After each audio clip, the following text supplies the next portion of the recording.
آمين.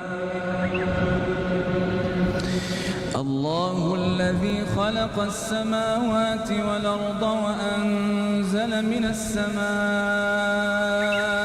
ماء فأخرج به من الثمرات رزقا لكم وسخر لكم الفلك لتجري في البحر بأمره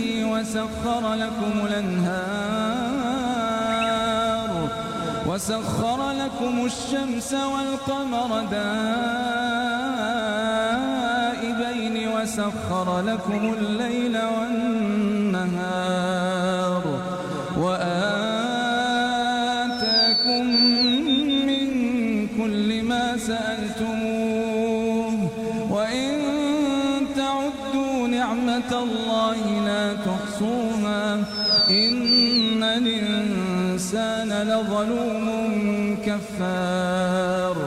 وإذ قال إبراهيم رب اجعل هذا البلد آمنا واجنبني وبني أن نعبد الأصنام رب إنهن أضللن كثيرا من الناس فمن تبعني فإنه مني ومن عصاني فإنك غفور رحيم.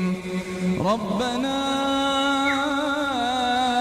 إني أسكنت من ذريتي بواد غير ذي زرع عند بيتك المحرم ربنا ليقيموا الصلاة فاجعل أفئدة من الناس تهوي إليهم وارزقهم من الثمرات لعلهم يشكرون. ربنا